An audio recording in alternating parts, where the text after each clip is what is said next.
I like to say that was because of the November 5th election, but and it was to an extent because without the November 5th election, you would have had a president that didn't have the courage to use tariffs the way they should be used. And because of the tariffs, we've taken in more than 18, think of this, $18 trillion. There's never been anything like it. As an example, the previous administration, Sleepy Joe Biden, took in less than 1 trillion in 4 years. We took in more than 18 trillion in 10 months. I'd say that's pretty good, right? I'd say that's pretty good. And if you go back into history, there's never been a country that's taken in more than $3 trillion. And we have over 18. That's, again, because they don't want to pay tariffs. So in order not to pay tariffs, they come in and they build their plant in the United States. It's pretty simple. And it's been pretty amazing, actually. We have some very special people here. And because I believe in family so strongly, I think I should introduce, we have Don, we have his children, we have Vanessa, her children, Kai, Tristan, Spencer, Chloe. Where's, Kai's a great golfer. Has anyone ever, oh, there she is. Hi, Kai. Put your hand up, Kai. Can you beat your grandpa in golf? Can Kai beat her grandpa in golf? I don't know. But she's great. Chloe is going to be amazing. And all of them, they're great athletes. They're really great. So I just want to welcome Don, and I want to welcome Vanessa. I want to welcome the kids. And Bettina, who's with Don, is such a fantastic person. Where's Bettina? She's a great athlete, too. She said, where are you? I hear a really good athlete. So that's very nice. But so I just had to do that. But then I'm going to tell you about some other people that are here because it's amazing. We have a man who just won the US Open in golf. He hits a long ball, slightly longer than me. I used to think I hit a long ball until I played with him. But everybody feels that way, even the touring pros. He's the longest hitter in golf. He's the longest hitter. Much more importantly, he putts great. He chips great. He hits the ball dead straight. It's tough. When you're the longest, straightest hitter that putts the best and chips the best, typically you're going to do quite well, and he does quite well. Just signed a contract for like $200 million for playing golf. You're paying like hundreds of millions of dollars. And he's a fantastic person. You know what he's got, though, better than all of his game? The head. He's got the head is better than anything. He knows how to win. Where's Bryson DeChambeau? Is he here? Bryson, come up here, Bryson. Come on. Come on, Bryson. I want to ask, why is he longer? Look at him. Now, if you rip off the jacket, you'll see the muscles are serious, but we don't have to rip off jackets. Come on up here. Say hello. Hi, Bryce. The current US Open champion. My goodness. Well, I did not know I was going to be coming up here today, but I got to say thank you. And what the president done this term has been incredible, right? It's the greatest economy that we've ever had. And just to be serving on the President's Council of Sports, Fitness, and Nutrition has been such an honor. And the First Lady looks so beautiful, by the way. And I'll say cheers to the greatest economy that we've had in a long, long time. And Merry Christmas to everybody. You kids look awesome down there. I think that when I was a kid, I never imagined that I'd even be up here. How is this even possible? So it's been a beautiful moment. I'm going to cry, actually, because I don't even know why I'm up here speaking. He hasn't cried in a long time. No, not since the. He's not a big crier. Not since the U.S. Open, but he makes other people cry. I got to tell you, what everybody's doing here is incredible for the country, and I got to thank the President of the United States. He is such an amazing human being. More importantly, as I've gotten to know him over the past decade now, almost, what he's done, not just for our country, but just for every single person that he goes and interacts with, is absolutely incredible. I can't tell you how many times I've been around him and him just look over to a kid and be like, how are you doing? You're doing so great. Love you. Keep going forward. Keep growing in life. It's unbelievable what he does for families and for kids. And for that, I say thank you and Merry Christmas to you guys. It's so amazing. How is my golf? His golf game, look, his iron play is actually probably better than mine right now. I'll tell you that right now. I can hit it a little farther, but He's a slightly long. just a little bit. But his putting has gotten really good lately. I played with Gary Player and Masa's son, of which he made so many putts when we played together for Gary's 90th. But anyway, he's a great golfer, better human being, and you definitely we're all so lucky to have him as the president of the United States. So thank you guys. Thank you. So Bryson, coming up the 18th fairway, needed a par to win the US Open. He pulled his drive, which is a little bit unlike him, and he had a horrible lie. He was in a bush. This is not good because it looked like it was going to be a routine, but it's hard to finish. You know, winning is not easy, and especially with golf. So he pulled his drive a little bit, hit it about 360, but he pulled it, and he was in a bush. He chopped it out. It was actually an amazing shot. Many of the golfers who saw this whole thing did, yes, right? I see all my friends are saying I saw it. He chopped it out of the bush, moved it forward 100 yards into a sand trap. So now he's 60 yards away. If you know anything about golf, that's the worst shot you can have. In fact, the pros don't even practice it because there's no way to figure it out. So he has 60 yards. What was it? 54 yards to be exact, I think. 54, or like about that. 54 yards. That's the worst thing that can happen. Behind the green is the clubhouse. If you go there, you have a 2-stroke penalty. You lose the US Open. In front of the green is the worst bushes you've ever seen. So he has to either put it on the green or he's dead. So his caddy, who's a great caddy, wanted him to play way left and take 2 long putts and get into a playoff. Bryson said, no, we got to go for the win. He takes like an open face 9-iron or wedge, which normally you wouldn't use. It's a very hard shot. And he hits it 4 feet from the hole. Now, for a golfer, they would say that's not so good because they have to sink a 4-footer because they can't sink 4-footers. That guy can sink 4-footers. So he still had a 4-foot putt that broke a few inches to the right, which is considered harder than breaking to the left.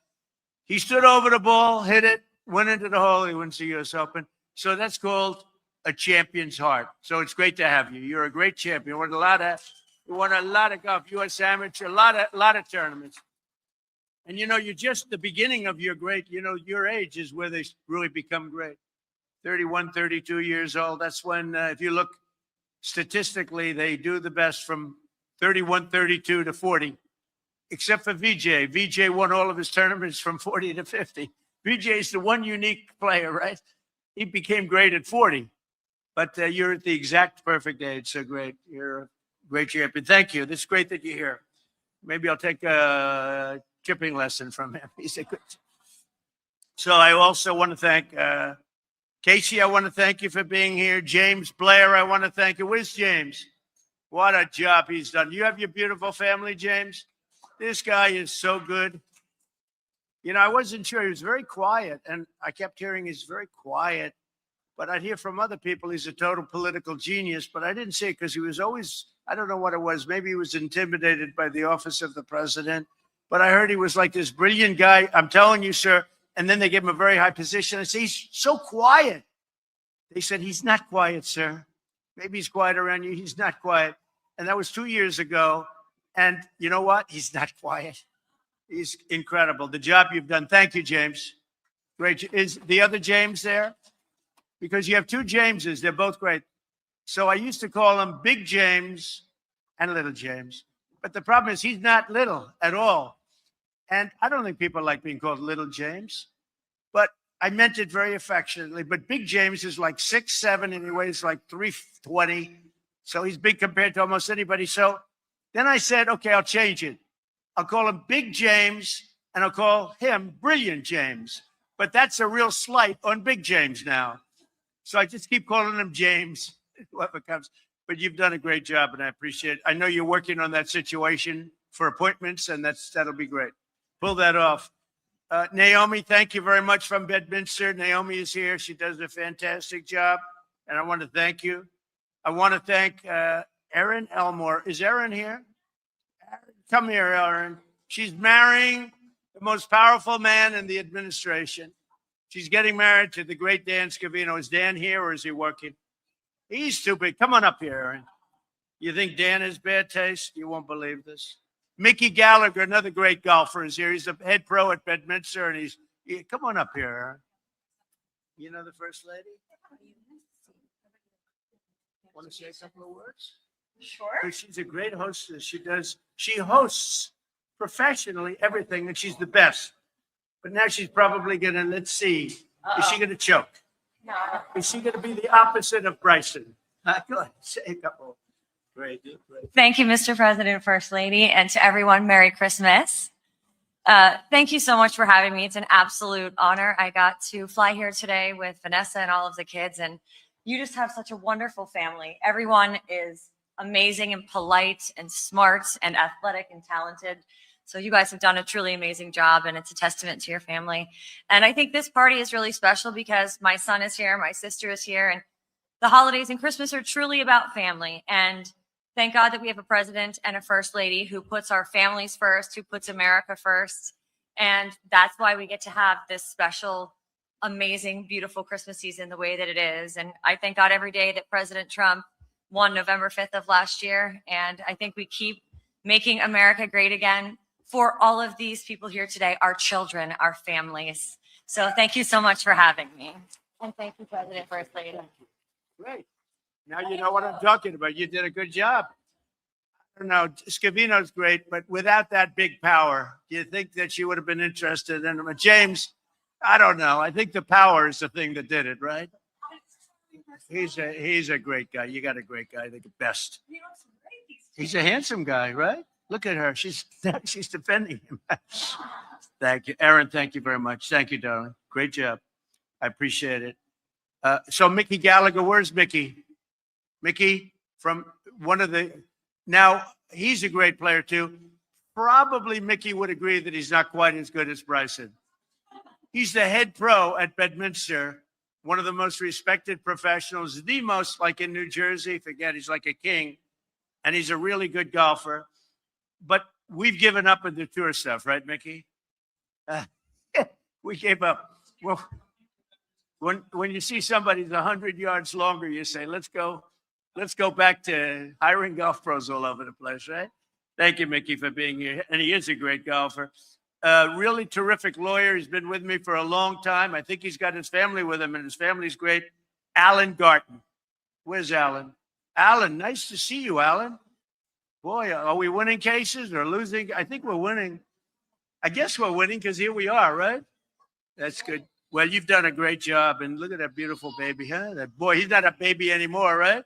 Good, good. Thank you, Alan. Is your wife here, who we happened to meet on the job? He met on the job.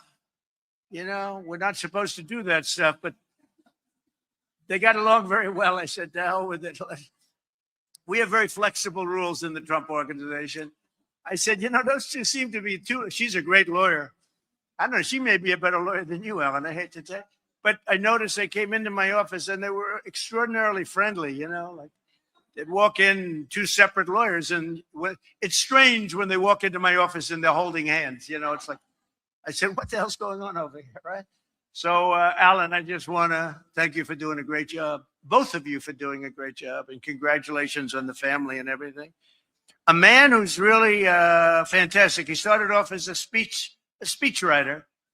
And my problem is I didn't stick to his speech that much. But whenever I stuck to his speech, I would never get myself into trouble. But he's one of the greatest speech writers in the world. And together with his partner, Ross, they form a team that, you know, they've been with me right from the beginning. Vince, are you here, Vince? Oh, there you are, Vince. It's amazing the way you blended in. He wants to blend in. And now he's doing something I think that's going to be the most exciting job of all. And Ross is doing really well. They split up probably the first time. You know, they've always been a team. They wrote, they love each other. They got along so well for so many years. And I said, you know, we have a couple of jobs. Vince is unbelievable on policy. And we have a policy thing that's going to be unbelievable happening. Should I announce it or should I keep it quiet? I put Vince in charge of the Triumphal Arch. We're building an arch like the Arc de Triomphe, and we're building it by the Arlington Bridge, the Arlington Cemetery, opposite the Lincoln Memorial. You could say Jefferson, Washington, everything, because they're all right there. And it's something that is so special.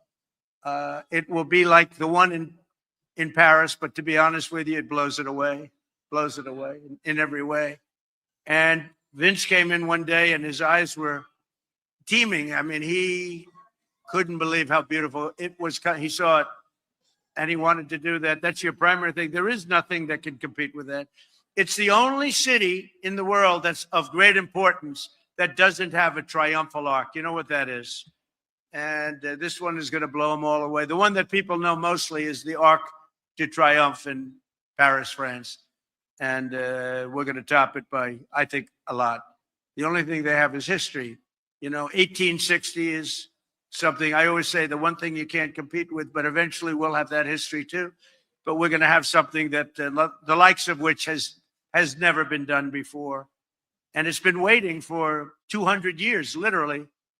I think the Civil War got in the way of it. You know, the opening, they actually have the four columns, four small columns with the eagles on top. And they have the circle, you know, before on the other side from the Lincoln. And it's so unbelievable. It's so unbelievable. It's been waiting for hundreds of years. And they were going to build on it a couple of times. It never happened. But it's a circle that's been waiting to have the arc built on it. And I think we're very far along. I think you might want to show it to the National Trust if you'd like. You might want to show it to a couple of people. Take a look at it, because I've always gotten really along well with the National Trust. So take a look and show it to them and start. Maybe they give you some good ideas too. Okay. But I'm proud of you. And I'm really especially proud of the job you've done from day one. He and his partner, Ross, have been writing really great speeches. And I just wish I stuck with them a little bit more often. But we go on and off those speeches, right? And I think ultimately that's the best combination, right? So one of the greatest in the world, the two of those guys, the greatest. Then we have a man who, to me, this is the most interesting story. What do you look like, Ivanka? Has anyone ever told you that? I'm looking, I'm saying, is that Ivanka? Could you just turn around for the camera? Does she look like Ivanka? It's the most unbelievable thing. I didn't want to take the chance. I say, is that Ivanka? You look just like Ivanka, which is a great compliment, actually. So we have a doctor in the White House named Dr. James Jones. Can I tell the story? And he's a great doctor, highly respected by so many people. He's helped so many people. I've had people come to the White House and they were so sick. I've had people come to the White House along with your partner. You have a lot of partners. You have Walter Reed Medical Center, which I think is the best in the world. They've seen things that nobody wants to see, right? They have, doctors have told me, if you can get out of here, you've seen it all. And that's why they produce some of the best doctors in the world. Well, Dr. James Jones is a great doctor. And he was the White House doctor during the Obama administration and during the Trump administration.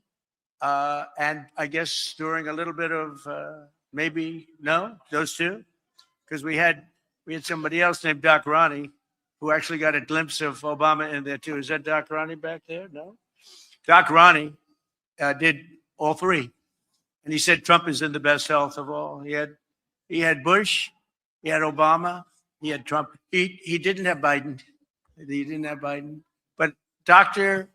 James went on a trip to Peru with the two Obama girls. They wanted to go hiking in Peru. Was it Peru? In Peru. And it's known for being a rather rough place in terms of physical creatures crawling around. 28,000 people die a year from a snake bite, a certain snake. It's a viper, right? It's said to be the most poisonous snake in the world. And he made a comment, and somebody else told him, that's very dangerous in that area to go hiking. And the guide said, oh, don't worry, we never see that snake. It's over-exaggerated. even though 28,000 people a year die. That's not over-exaggerated. Because when they lift the rice and the this and the that out of the water, they get hit. And if you get hit, it's automatic death. So he goes out and he's in your last day, right? You're getting ready to come back. For 2 weeks, they're traipsing around in Peru. And he's got to follow them because he's the White House doctor. And he's with the two young ladies who I'll bet are nice. You actually said they were very nice young ladies, too. I'll bet they are. And final day, final 2 hours, he gets hit by a viper, right? This is a terrible Christmas story, but it's a hell of a story because I'll tell you what happened. He gets hit with a viper, and the viper missed him. It hit his jacket, a very thick jacket, and spread all of the venom all over the place. It went all over. But that wasn't good enough for the viper. The viper hit him a second time, and this time it got him on the arm. And so I think probably the only reason you made it, even though making it took them 2 years to make it. But they read him the last rites. He was gone on 3 different occasions. They thought he was dead. And, it takes only a minute. And because of Doc Ronnie Jackson, he knew, they called in, and he was at the White House, and he knew from the description and the location what kind of a snake it was. And they had the venom just in case. But the venom rarely works. It's so powerful, this snake. It's said to be the most poisonous. That, the black mamba, the brown mamba, and the viper from Peru. You do not want to play games, okay? And I'm telling this story because my son, Don, this is a hell of a, did you hear this story, Don? And so he's being read his rights and they thought he was dead 3 times, 3 different times. They carried him out, feeding him the antivenom.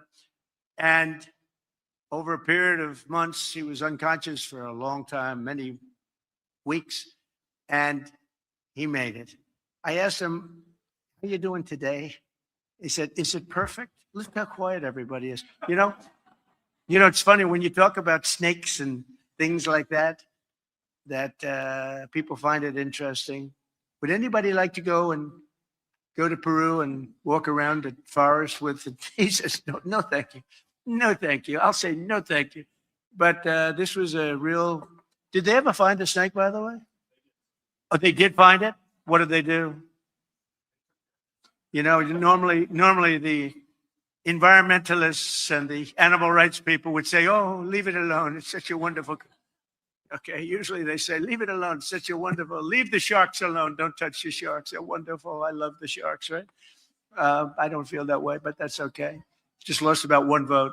That's all. But so he got better. And here's the story. The purpose of this story is that he wrote a book 9 years ago, would you say? This was 9 years ago? 3 years. The book is 3 years old. And it was okay. It sold about 2 copies. But it had a hell of a cover. And it has a cover of the White House and this vicious snake. And it is vicious. Teeth are like this, those fangs. These are not fangs you want, sucking on your arm, right? As you had. By the way, what did you do? When that snake was on your arm, you tried to get it off your arm, I guess, naturally. What was happening? You mean it hit you that hard that it knocked you out immediately? It's unbelievable. So he wrote a book 3 years ago, and the book was fine. It's like every other book. It didn't sell too much, but it was interesting. But I heard the story, and I'm fascinated by stories of wildlife because I have a theory. Wildlife always wins. That's what my theory is. We can play games, I'm saying this for my son, by the way, because I have a son who would rather be in the jungle than any place on earth. When I kick the bucket someday, he'll be, I figure, Bettina, I think he'll be here for about 2 days. He'll go and pay his respects and we'll say, where's Don? He'd rather be in some jungle or and he's a really good hunter. But remember this, wildlife always wins, unfortunately, is in this case. So what happened, Dr. Jones wrote a book, and the book was amazing. I said, I want to get that book. I got it. And The cover is unbelievable. You'll see it on Truth Social. It's on Truth Social. I put out a statement that this book is great. The story is incredible. It took him like 2 years to recover. And I think he said he's lost something, but not up here. I don't care if you've lost something physically, but as long as the head is good. Did you lose anything from the brain? Good. Okay. Then that's all I care about. I don't give a damn about the use of your arm. Your wife is, oh, where is it? Oh, look at that. Wow. Where is the wife of Dr. Jones? I just want to know, did he lose anything mentally? Because if he did, I no longer want him as my doctor. No, he's an unbelievable doctor. No, here's the bottom line. So you had this book. He gets a call 2 days ago. I put out a Truth Social yesterday. I've sold a lot of bestsellers, what I like people. I put it out, great book, picture of this viper coming like boom from the White House. And his publisher calls him, said, "Doctor, what happened? What's going on?" He said, "We're big into, did they sell 100,000? What's the number?" They sold 100,000 books. It's the #1 bestseller. Can you believe it? You know? It's the #1 best-selling book. Can you believe that? So now you're a best-selling author. Now he can quit the White House. But anyway, he's a great doctor with that was a terrible experience. I mean, you went through hell for years, right? And the power is incredible of animals. You know, power is incredible. You got hit, and we take a lot of respect. The chances of living from that stake are substantially less than 1%. And that's only if you have the venom. Even if you have the venom, you don't live. And this guy's living. But I have a feeling that first blow missing, I assume there was a lot less going in, right? So, but it just, he said the good Lord saved him. I can maybe say that too. Every once in a while, I get that throbbing feeling. I say, thank you very much. You know, so we're in maybe a similar position. But you're a great doctor, and I appreciate it. I just think it's an incredible story. Go buy his book. But it's an incredible story. 100,000 books sold in a day and a half. That's incredible, huh? It's an amazing story. I want to just explain a couple of things, and then I'm going to just leave by saying have a great Christmas. But our country is doing really well. We inherited a mess from Biden and the Biden administration. We had the worst inflation in the history of our country. The worst inflation in the history of our country. Prices were the highest they ever were. And what we're doing is bringing them down. We now have inflation is totally neutralized. We may get it a little bit lower. You don't want to get it you don't want deflation. Deflation is in many ways worse than inflation. But we have a record setting. We have more people on Friday. We had more people working on Friday than at any time in the history of our country. Think of that. Wages have gone up by more than inflation. First time that's happened in many years. We are doing great, and prices are coming down. And the Democrats use this word called affordability. They look at the camera and they say, what are you going to do for affordability? They keep saying affordability. Well, they're the ones that cause the problem. Okay? They're the ones that cause the problem. That's all they're doing. They're good at cheating in elections, very good at cheating. They're professionals at cheating because we won in 2016 by a lot. The election was rigged in 2020. We have all the ammunition, all the stuff, and you'll see it come out. It's coming out in truckloads. But then we won again in 2024 with an election that we call too big to rig. And we were leading big in the polls, but I said, go out and vote. You got to go out and vote. Make it too big to rig. And that's exactly, they tried to rig it, but they couldn't do it. It was too big to rig, too many votes. And we won every swing state. We won by millions of votes. We won the popular vote. We won the college, electoral college. We won something else by a lot. We won something else that was amazing, and that's called districts. So the country is divided up into thousands of districts. We won 2,750 to 525. That's why when you look at a map of the election, the entire map is red other than two little blue stripes along the outer edge. One is California, one's New York. And California's election, New York also, but California more than any other place is so rigged. It's such a rigged election. You know, we won the Hispanic vote. So a lot of people say Republican wouldn't win California, but I won the Hispanic vote. I won in Miami. Think of that. In Miami, I won the Hispanic vote. Along the Texas border, I won every single city or town touching the Texas border, and they're 85 to 90% Hispanic. We won the Hispanic vote. If the vote in California was legitimate, which it's not, they have 38 million ballots. Everything is mail-in voting. They mail out 38 million ballots, and they come in. Where the hell do they go, and where do they come from? It's a rigged election in California because we would win California by a lot. And again, they feel they have the advantage with Hispanic. They don't, because I won Hispanic vote. So we did something that was amazing. We made a comeback, and we got the most Republican votes in the history of elections. We won Texas by more votes than anybody's ever gotten to this. Well, I did number 1, number 2, and 3. All 3 I did in Texas and Alabama and many other states. We won in many states. We have the all-time record for votes. And it was just a great election. This was a great election. And you had long since recovered from the Viper bite, so you acknowledge that this was a great, because I said, I want that guy as my doctor. And it's true. And your partner is so great. He's such a great guy. So I just want to say this was an amazing period of time. Our country has been turned around much faster than I thought. If you would have told me that 10 months in, we would have over 18 trillion with a T, not billion, but $18 trillion coming in. And they're coming in, that's all. They're building car plants, they're building AI plants, they're building everything at a level that we've never seen, that no country has ever seen before. Now, I assume that's going to start. It's already showing up, but I assume that it's going to start showing up. I'll be picking a new head of the Fed soon. Our Fed person is absolutely, despite him, we have numbers that really nobody's ever seen, Vince, right? Despite him, we have numbers that nobody's ever seen before. We're fighting through him, and we'll soon have a good head of the Fed who's going to want to see interest rates go down. But we're fighting through higher interest rates, but the interest rates are coming down despite him. He's an incompetent person who suffers from Trump derangement syndrome, okay?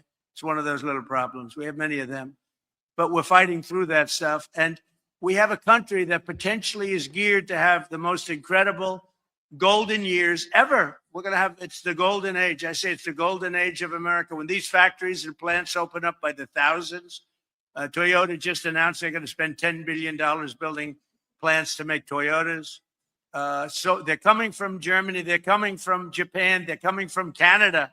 Many factories are coming in because they don't want to pay tariffs. Very simple. They're coming in and they're spending they're spending hundreds of billions of dollars. Our car industry lost 58% of their capacity over the years. They went to Europe. They went to Mexico, Japan. They went all over. They went to South Korea. And now it's just the opposite. They're all coming back. We have an age that's coming up, the likes of which I don't think this country has never seen. And I just look so forward to the results. You're going to see results in 6 months to a year. I think you'll see results. We've never had anything like it. Again, there's never been any country. China, wonderful. I have a great relationship with President Xi. China's never seen it. Nobody's ever seen it. And by the way, we're leading in AI by a lot. AI is a big deal. And we're leading in AI by a lot. And the big problem was electricity. But I allow our plants, in other words, all of these geniuses that are building a $60 billion plant, I allow them to build their own electric capacity as part of the plant. And that solved the problem with the old grid. So they're able to do things that nobody thought they'd be able to do. We're getting them very fast approvals. And many of those plants are right now being built. So we have things happening like nobody's ever seen before. We have a great country. It's a great time to have Christmas. And I just want to introduce a person who's very outstanding. She is a great person, a highly respected woman. Every time I make a speech, I see signs, we love our First Lady. We love our First Lady. They love our First Lady. What can I do? I don't like it because I think they like her more than they like me, and I am not happy about it. I am not happy. We're going to have a discussion about this. But they love our First Lady. And, you know, Melania did all of these decorations, and she's gotten great reviews. The first year she did the trees, they were, that's right. The first year, year one, she did the trees, they were white, and they were so, snow, beautiful. And the fake news hit her hard. The next year, they were red, gorgeous red. They hit her hard. The next year, they were another color. They hit her. I said, baby, do me a favor. Do me a favor. Make the trees green. Let them just be green. They're so beautiful. Let them be green. Anyway, she has gotten the greatest reviews I've ever seen. And nobody's ever gotten reviews like this for the White House. I actually like the white ones better, but what am I going to... She has done a great job, and maybe I'll ask her to say a few words. She loves you all. Thank you very much. Good afternoon. Welcome to the White House. It's nice to see familiar faces. First of all, my thoughts and prayers go to the families of people who lost their loved ones around the world in this difficult time. We are celebrating here Christmas, and I'm thinking about them, what they're going through. So my heart is with them. I would like that you enjoy today the White House. It's a special place. And we have a Santa visiting today. I hope you saw him. And if not, go to visit him in the green room, the family's room, a game room. He's waiting for you. You could take pictures and maybe whisper to him what you would like to have as a present for Christmas. So enjoy the time. Wishing you a Merry Christmas and a very Happy New Year, and all the best to your families. Thank you. Thank you. And I just want to say, go. You're here for a reason. It's to celebrate Christmas and all of the holidays and the success of America. But we have the best chefs here. You are going to love that food. So go and get the food. Everybody wants to come to the Christmas party. I have made so many enemies because you can only have so many. And I've made so many enemies because I'm saying, I'm sorry, we're just not able to accommodate you. I don't necessarily say it myself, but our people do. And I think it's 10-1, Vince, 10-1. The one gets in and the 10 don't. So this is not a good, politically, this is not a good thing, but you're here. The food is phenomenal. Go eat. Merry Christmas, Happy Hanukkah, and really have a fantastic year. We're going to have a great year. Thank you very much, everybody. Thank you.